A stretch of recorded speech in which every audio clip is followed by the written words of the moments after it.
Hello guys, welcome back to OSR Tactics. My name is Shields and today we're going to be doing chapter 3 of my white box fantastic medieval adventure game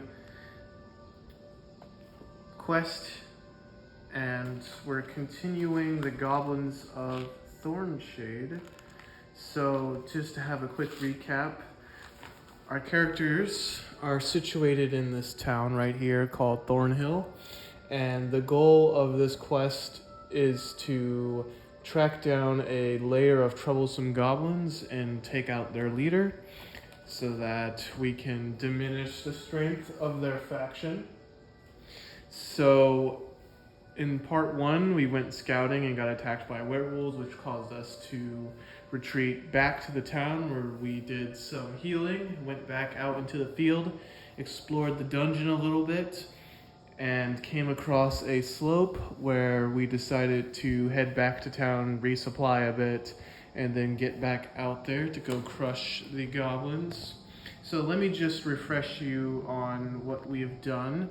So I bought a ladder. There was no ladder on White Box, so I just arbitrated the 5 gold pieces, purchased a cart, and then we paid our hirelings off. So now we're going to be going back out into the field. And we know that the dungeon is located right here. So all we got to do is just make some rolls to see if we get there. But let me update our notes as we play along here. So we're gonna go, first off, I wanna track our provisions. So I'm just gonna food. And for that, we're gonna have to flip back. Let's see here. I believe we were left with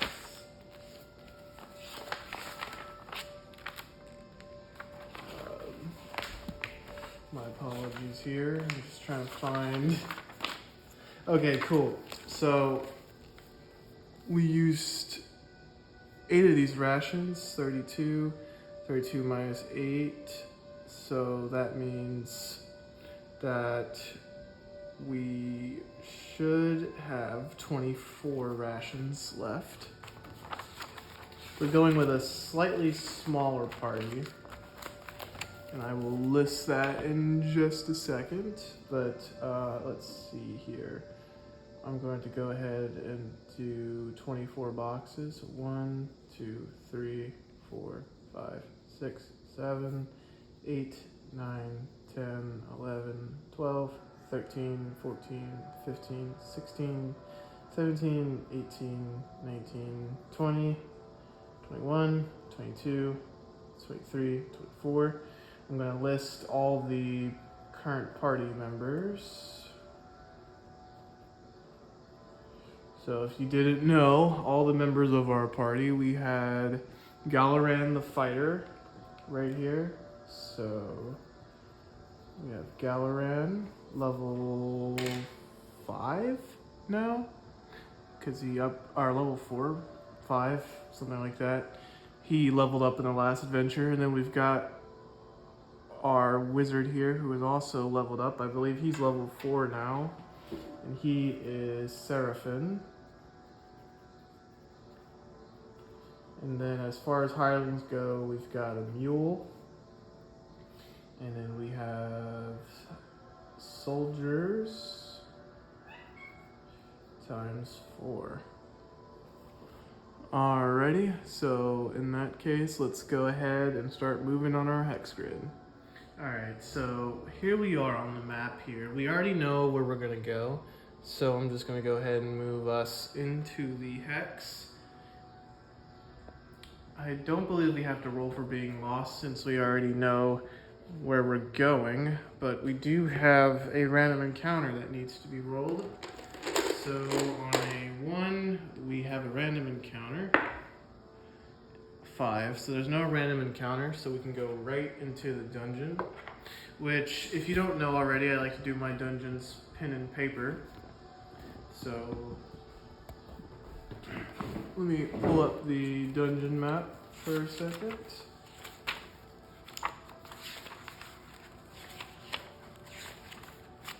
So this is Thornshade, or what we know of it so far.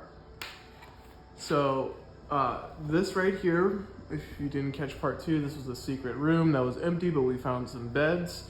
There was an altar that the goblins were using to worship some kind of chaotic god that my party members were able to destroy. And then this is the slope in which we brought a ladder for this session to get up there. But we're missing the bridge. But you know what? We can take the bridge from here and move it up there, which is what we're gonna do. So we're gonna go ahead and get started. But first I want to record there was no random encounters. So we're gonna go to day 1.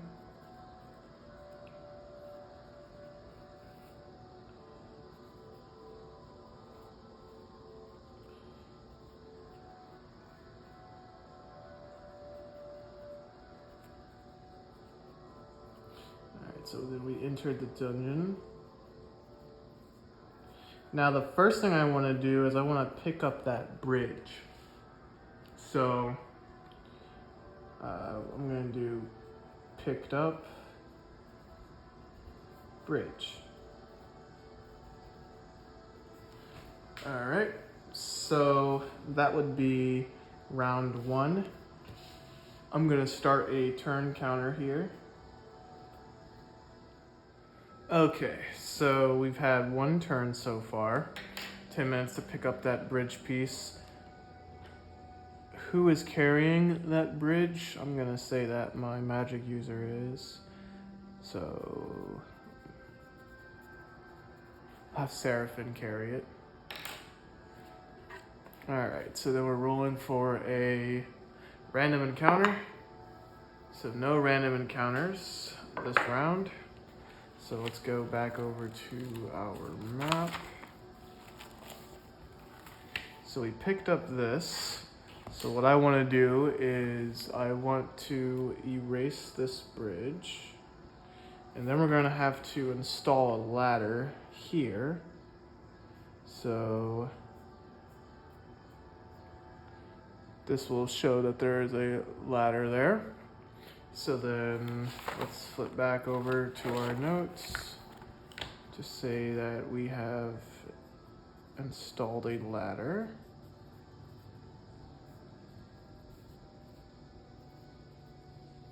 And that will take another turn to fully set up. Let me zoom in for you just so you can see the full notebook here.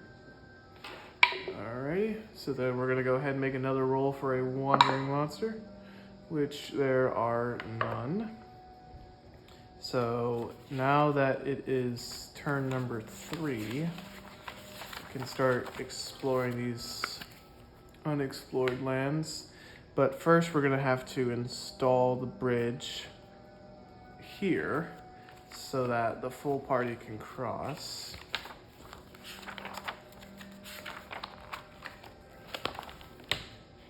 So let's go ahead and say that we've installed a bridge.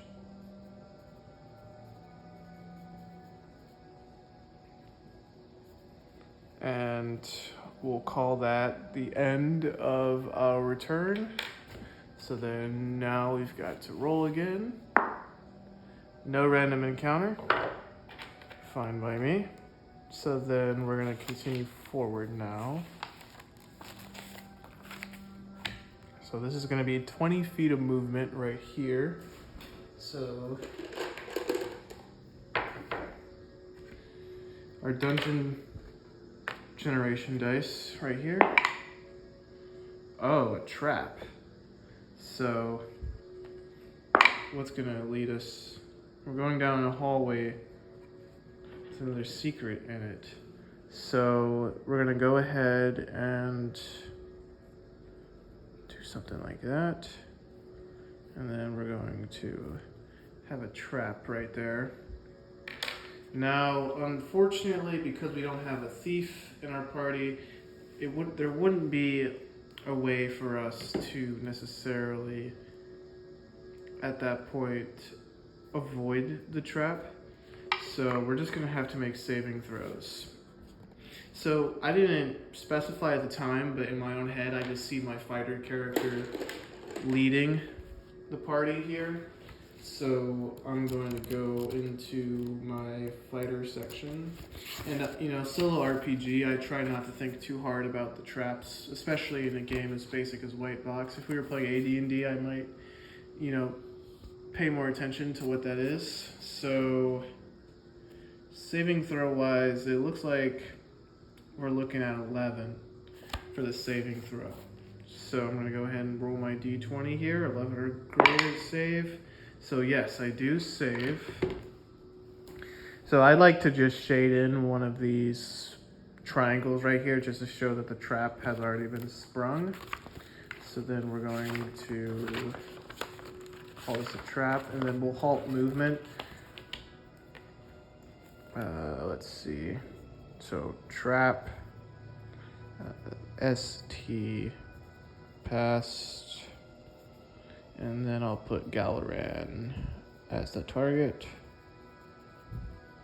Alright, so we'll call that a turn, just arbitrating that maybe perhaps he had to spend 10 minutes to break himself out of whatever trap that he had sprung. So then we're going to roll for a Wandering Monster, and nothing. So as you can see, we're at another dead end. So we're going to have to make some rolls here to determine if we can find the secret door. And secrets are found on a 1, and they are not found. Alrighty, so I rolled for another secret. In the next round, I just decided to keep searching. So we're gonna go ahead and I already added that turn right there, I believe. If not, it might be a slight mistake, but it makes no difference. So we found a secret room, and when you're doing solo RPG or solo gaming, it's best just to apply your logic here. So this is a secret, and it's gonna open up to a secret room. And like I said, it's best to apply your logic here. There's really nowhere else for my party to go, so this has to be the Goblin lair. So we're gonna go ahead and just make it that. And then we're going to roll here for our room contents. Oh, a staircase. Does it go up or down? 1 to 3, it goes up. 4 to 6, it goes down. So 1. So there's a staircase leading upwards, and this is secret 2. And then we're gonna go ahead and do a upward staircase. So we'll do room contents again. Maybe this ogre is upstairs. So the room is empty. So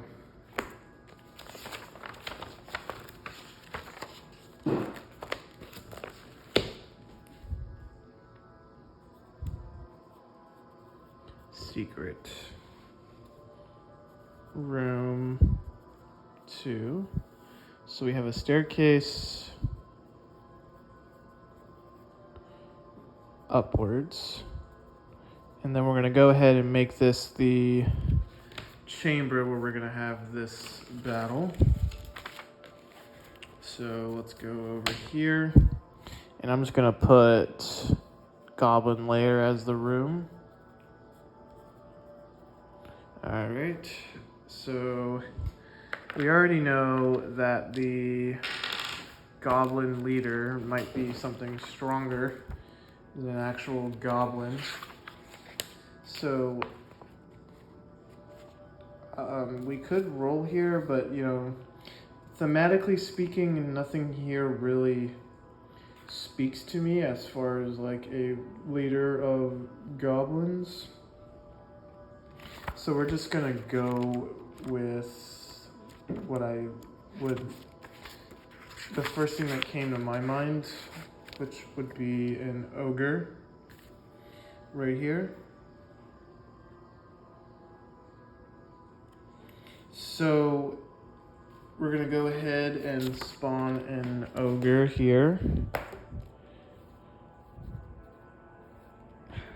And then we're gonna make this the goblin leader.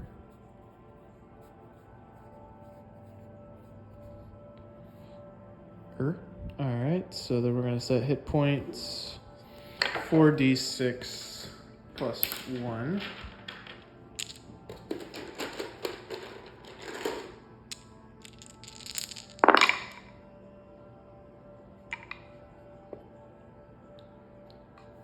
So 14 hit points. I forgot his armor class. So let's go to armor. 14 AC. Alright, and then we'll say that he is being accompanied by d6 goblins. So he has 2 goblin allies. 2 goblin bodyguards, and they have d6 minus 1 hit points each, so one of them has 2 and the other one has 1. And then AC for a goblin.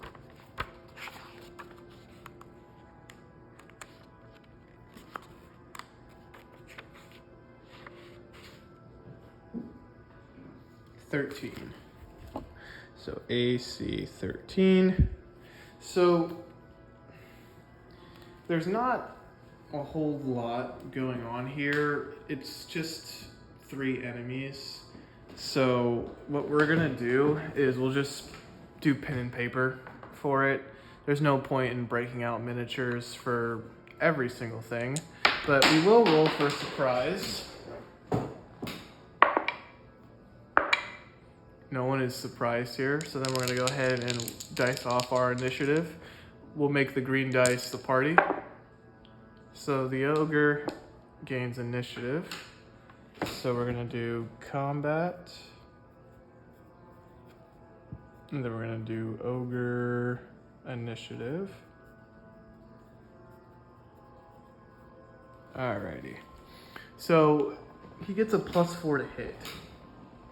So he's gonna go ahead and engage in the movement. But what I'll do is I'll have my fighter step in the way to protect the magic user, because as I said in the earlier video, he will always try to attack the character with the least amount of hit points and or the least amount of armor. So also we can interject and have characters protect other characters, right?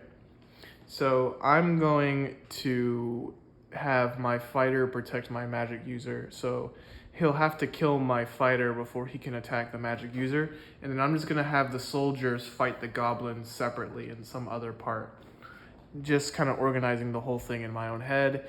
You don't have to pay too much attention to the fine details. You know, at the end of the day, it's a roll and write game.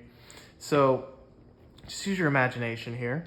So the goblin is going to come in and try to attack the magic user, but I'm going to have my fighter step in the way to protect him.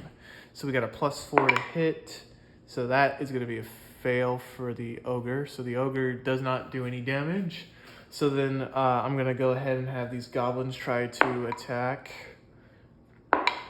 So we have 2 misses, and then I can take my +2 mace or warhammer with my fighter, and I can attack the ogre. And that's definitely going to be a hit. So warhammer, I get the 2 mixed up in my brain.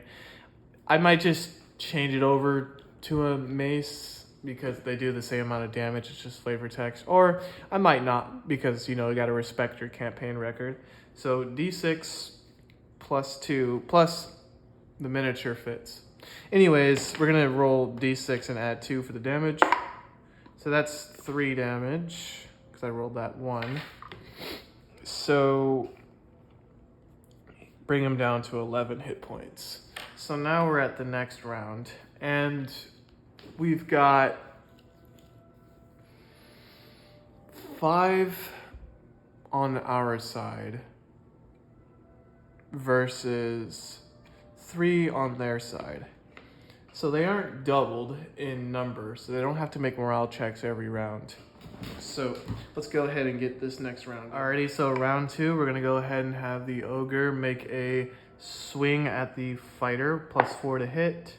So that's definitely going to be a hit. So then we add the d6 for the damage, and that's 6 damage to my fighter.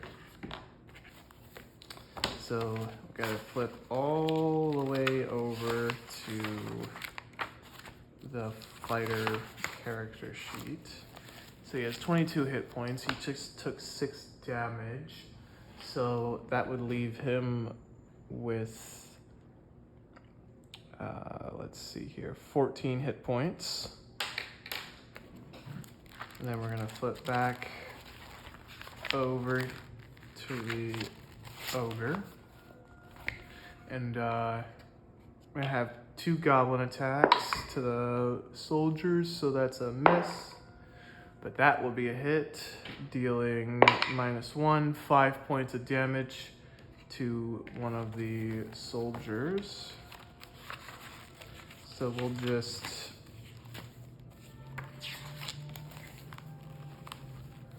we had 1 soldier with 1 health. I don't really recover hit points for soldiers just because they're more like cannon fodder.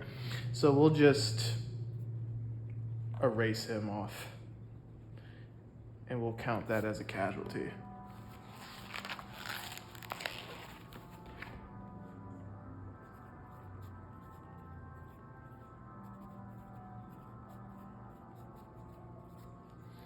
Alrighty, so then now it is our turn for melee.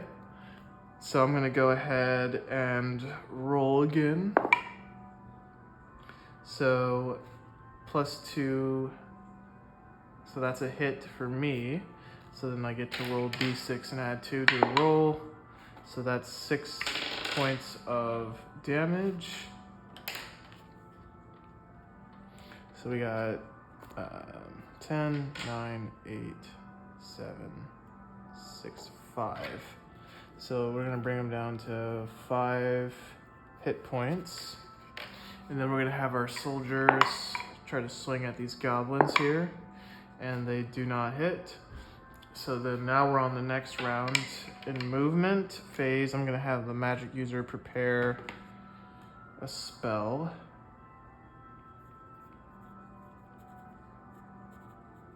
And we're gonna prepare Chill Touch.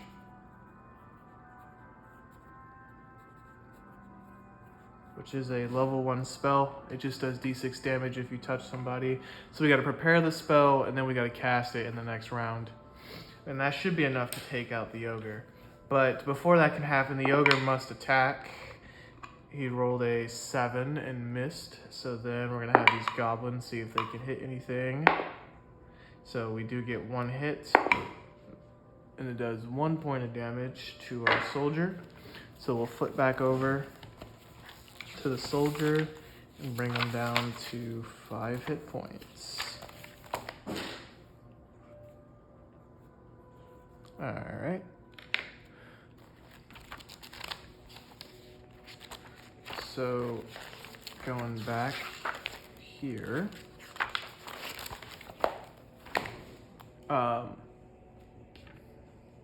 we're going to now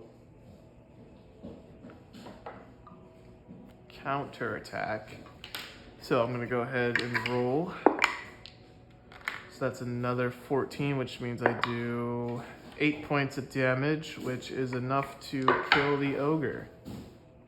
So the ogre is killed, slain by my fighter with his magical mace +2, cracking his skull in. So ogre is slain by Galaran.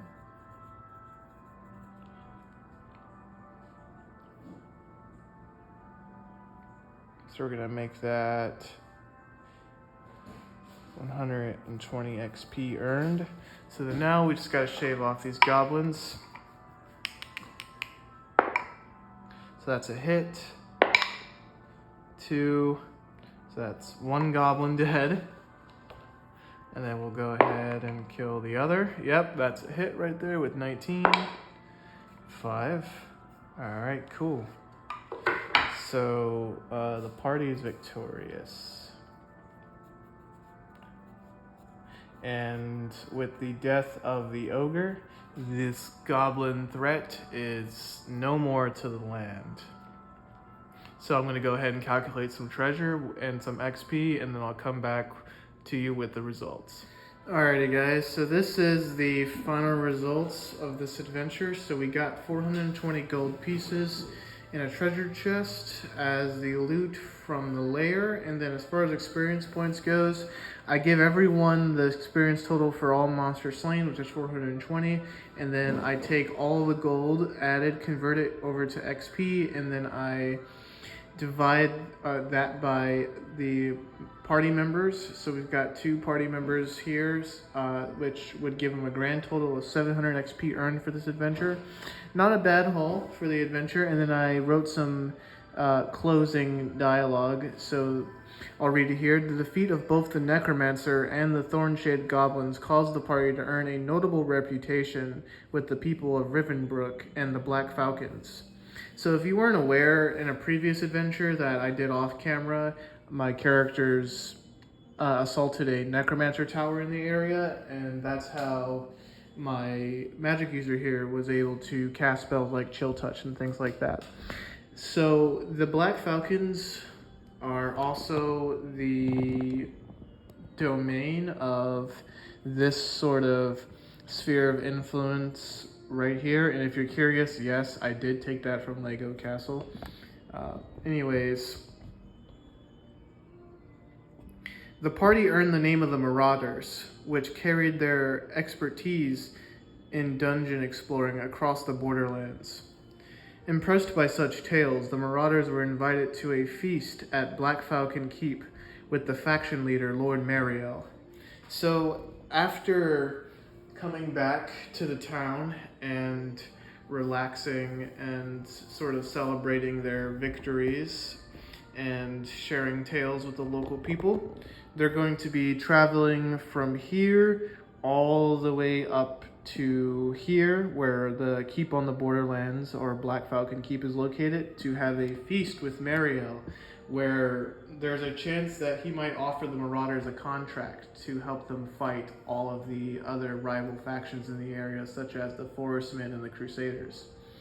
So that will conclude it for this adventure in OSR Tactics. I hope that you enjoyed this trilogy here, and I'm glad that you were able to share a small piece of my campaign with, and I hope that you guys enjoyed. Let's have a discussion in the comments about anything OSR related or tabletop gaming related or RPG related. And in that case, I will see you guys in the next episode. Have a good one, guys. Happy gaming.